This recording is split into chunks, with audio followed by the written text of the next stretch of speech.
So first things first, how have you been? Very well. Really good, yeah. All good. On tour. Back on tour, it feels good. Yeah, it's been a couple months. Let's put it that way. In between, kind of the heavy touring. So now that you're back, getting back into it, what is it like? Did you miss it? I definitely missed it. Yeah, I definitely missed it. Yeah, there's a lovely. There's a nice crew here. There's a nice team involved, and you kind of get into the swing of it after a couple of days. And I feel like we're kind of right in the middle of it now. We have a nice little routine going and a nice little, nice vibe in the camp. And it's just it's a nice environment to be in. And well, obviously you have a new record out. So, Yes. But before it's kind of intertwined. But where I want to start with is growing up, because there's some songs that kind of make reference to earlier days. So if you go back maybe 10 years, kind of the time that when we were kids talks about, what kind of role did music play in your lives at that point? When we were kids, I suppose for you it was... Music was everywhere. an absolute huge part of my childhood. I grew up with two musician parents. They played the uilleann pipes. It's like a traditional Irish instrument. And so my mom would have played piano. So we had a piano in the house, obviously. That's how I started playing. But yeah, constantly music is on from like the moment you wake up to the moment you go to sleep. And we would have been woken up by house parties when we were younger. We'd be like, Mom, Dad, please, we want to go to sleep. And they'd be playing in the kitchen with all their friends, traditional Irish music generally. But so music was a very pivotal kind of pivotal role in my childhood anyway, yeah. And then, like, I didn't have any... My parents weren't musicians, but I suppose the radio was always on. I suppose the one memory I have of being, like, totally, like... crazy about music was when my brother came home when I was maybe 12 or 13, and he came home with a CD from...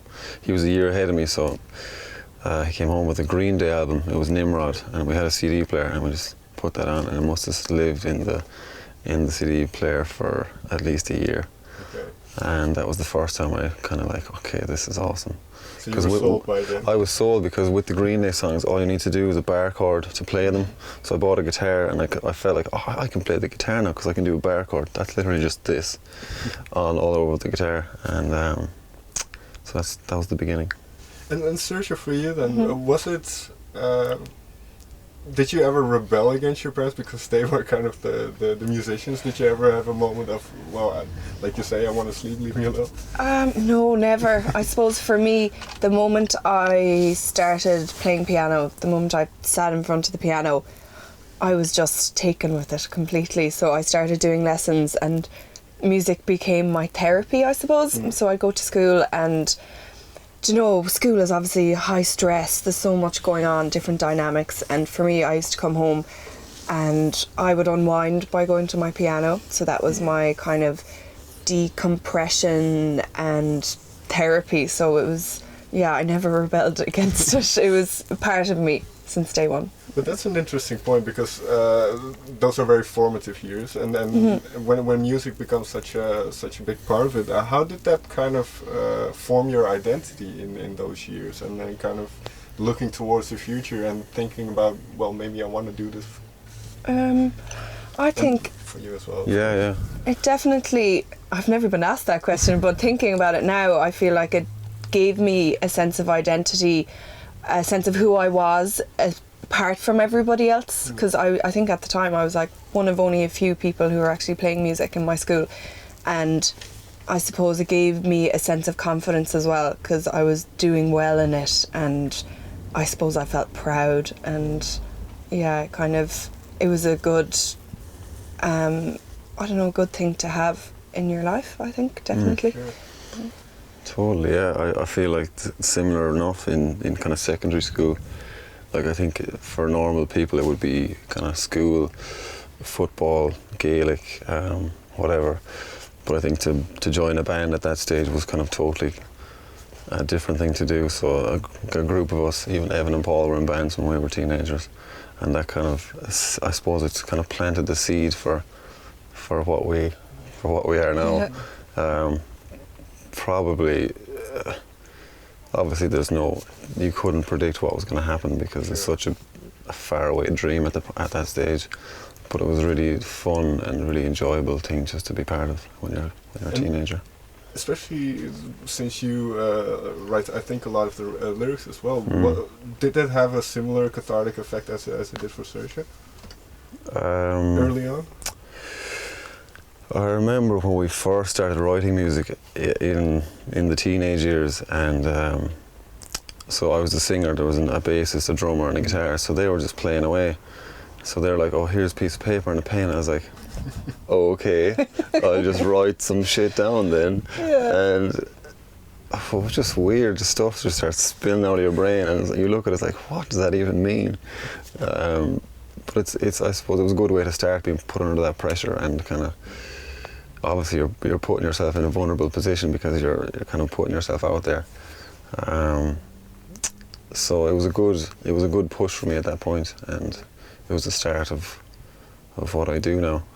So I look back at it and think, what the hell was I writing about? I have no idea. Do you have any of those sheets of paper? Oh my do you God, think? I doubt it. No, they're well burnt. Okay, that'd be very interesting. It would be very interesting. Yeah. It'd probably make no sense.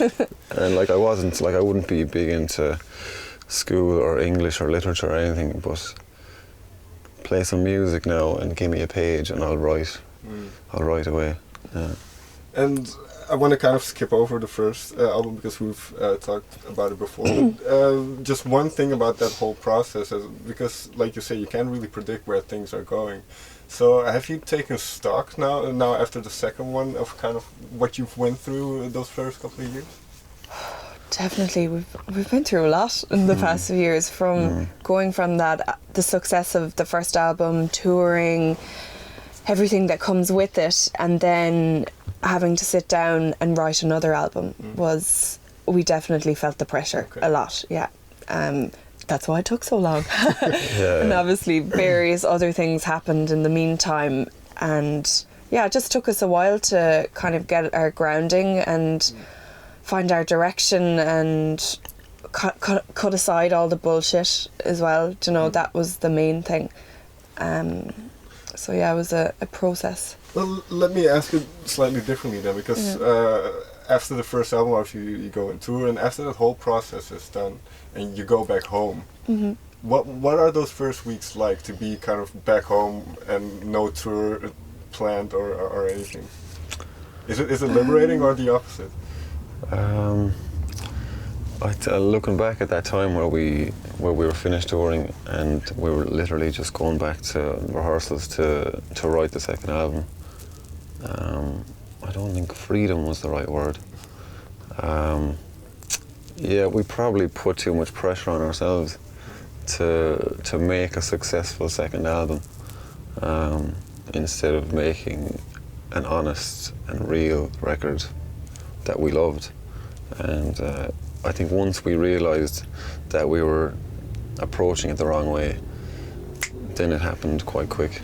But it took a while for that process to come along. And we wrote maybe 30 or 40 songs at the beginning that we listened to, and we just put it to the side and started again.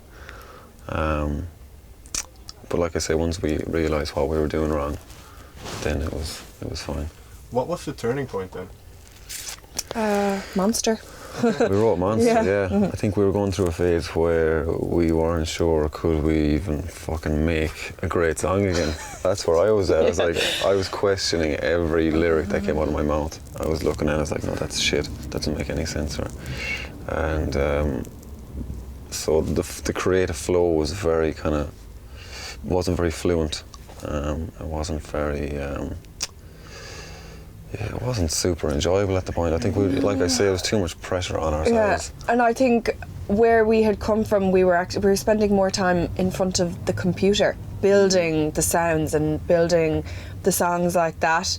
And I think Monster happened from us literally just jamming out in the room, and it just came together. And I suppose there's a sense of aggressiveness in that song, and I think for that moment we were finally kind of breaking free from all the stuff, all the, I don't know, whatever had happened in the run up to that, and also breaking free from the computer, because we were actually sitting down playing and there was energy in it. So it's almost like reconnecting with each other a little bit more. Yeah, totally, yeah. And so it's very easy to get kind of focused in on sounds without kind of feeling them, you know. Yeah. So. And I suppose we kind of got to where we are now from us sitting in a room writing songs together and jamming and playing and just going with that natural kind of, progression.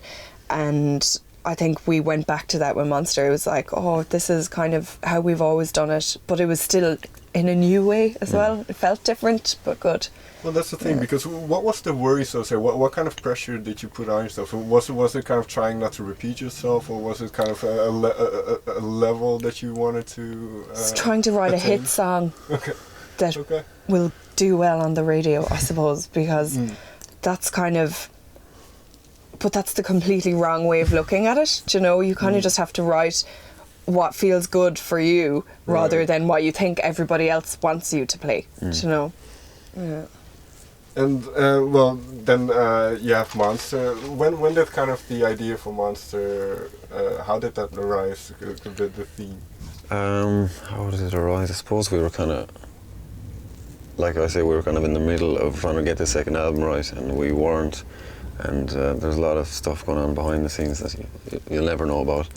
That just was difficult, and this song kind of captured all that energy and put it into music, and that really was the first time we really got honest and real, and you could feel the I suppose the hunger, you could feel the energy kind of lifting. There's kind of a rawness or something to it as well. So yeah, that was the turning point. Because I can imagine, especially after having those very successful years, that is difficult in a way to reignite yourself, because you're a lot more used to the process and kind of.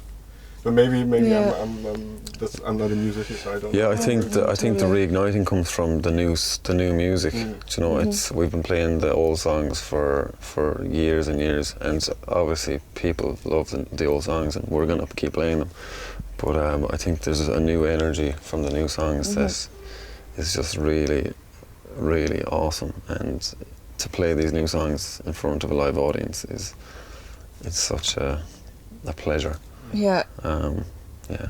They're really captivating songs, and we can sense it from the crowds when we're playing it, that emotionally people are connecting to them, and you can almost like feel the energy in the room when we're playing them. It's kind of amazing, because it's quite different to the songs from the first album that might have been a bit more kind of rocky and kind of jamming out, and whereas the new album is a bit more intense and emotional, I suppose, and we can really feel that in the room.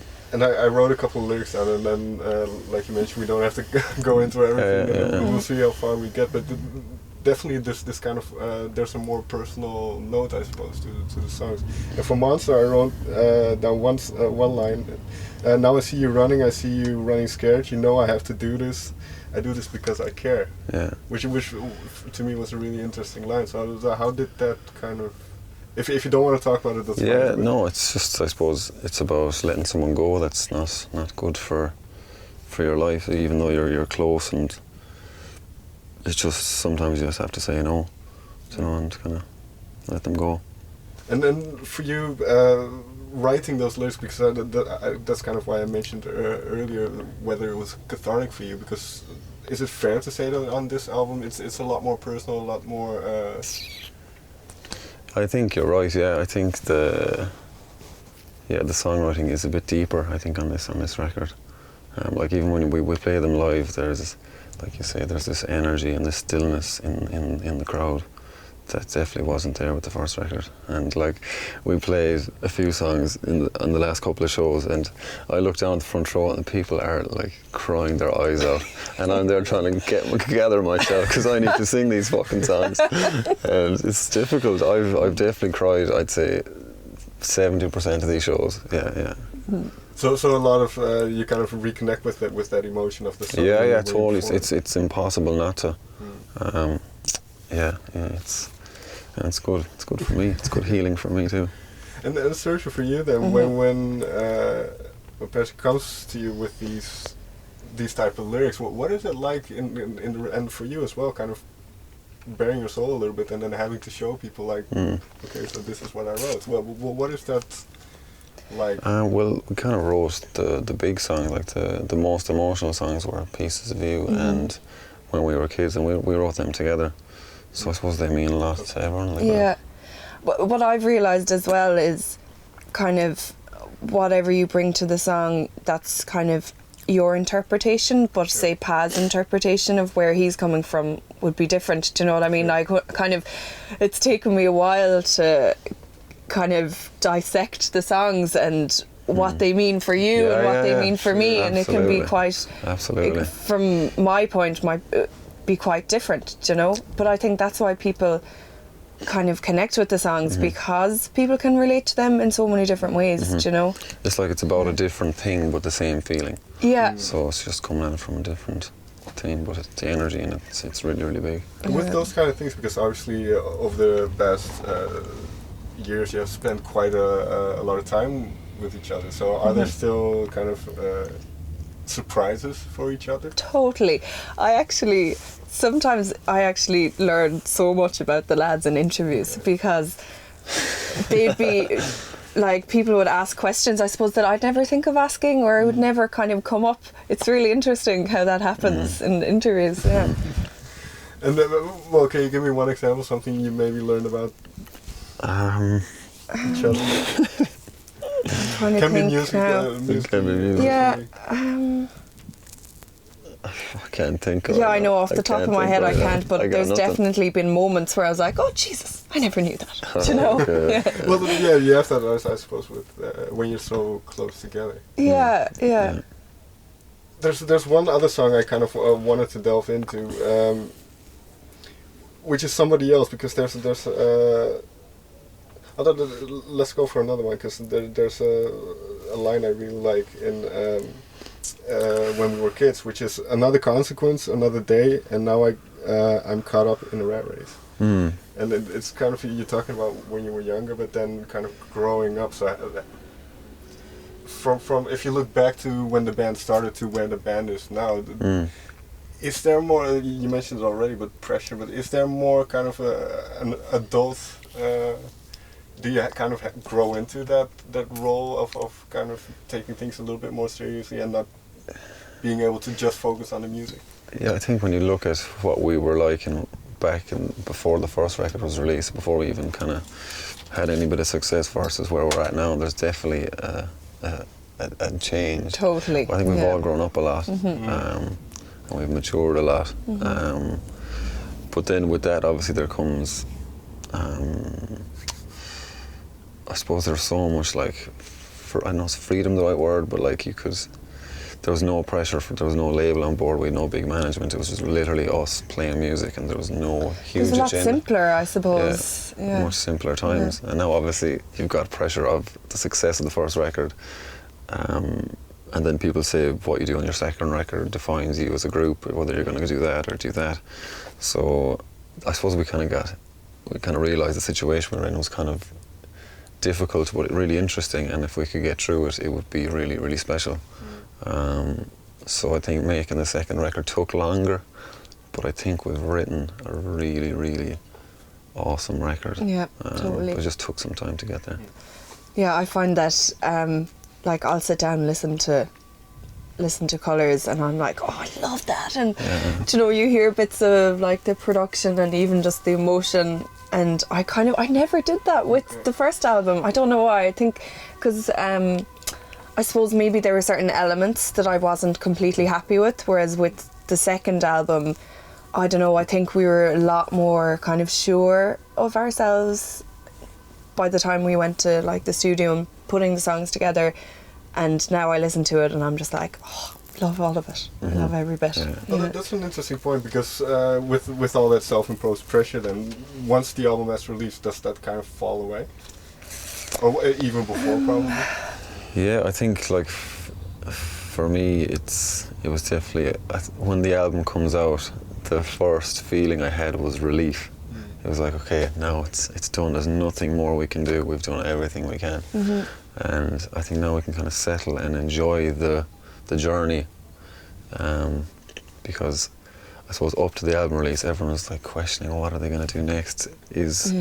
Are they going to surpass the first album, or what's going to happen? And I suppose from the first couple of weeks before when the album came out, just the response from the fans was just incredible. Yeah, like it was just unreal. And it still is. Like, I'm reading tweets and messages, and basically just people connecting with the songs, and it's kind of like on a different level or something. It's kind of amazing.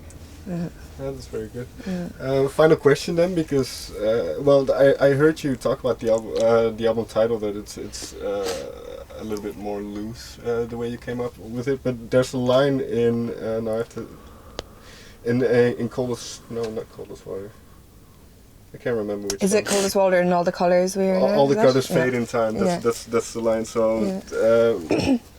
Just, I don't know if it has anything to do with the album title, but I just wanted to ask where that line came from.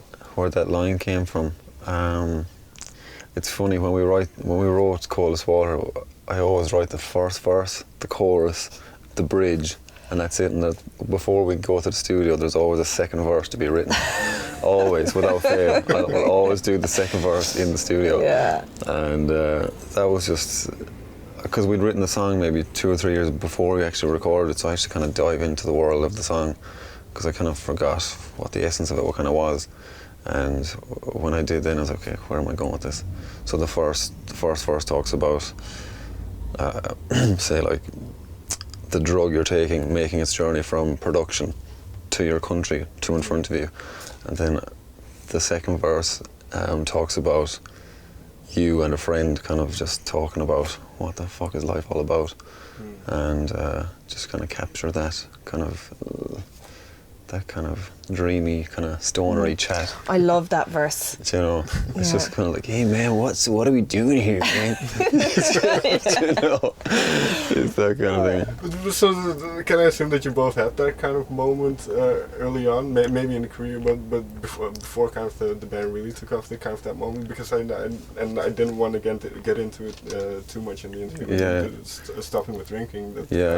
So was that kind of like that, a moment like that where okay, now things are looking up, and for that second verse, is it, or no, the kind of that idea of okay, kind of reflecting on yourself, and thinking, what am I doing, and then kind of, because it must have been around the time that the band kind of started. Right? I think when you look at it like that, it definitely kind of, we realise we're in a really, really amazing position to be walking on cars, and to be touring the world, and to be playing music to all these people. So I suppose there is a moment where you're like, okay, we've got kind of one shot at this, and let's fucking make the most of it. Yeah, and what I've found is it's easy to get caught up in negativity and maybe be like, oh fuck's sake, why did that happen, or why is this happening?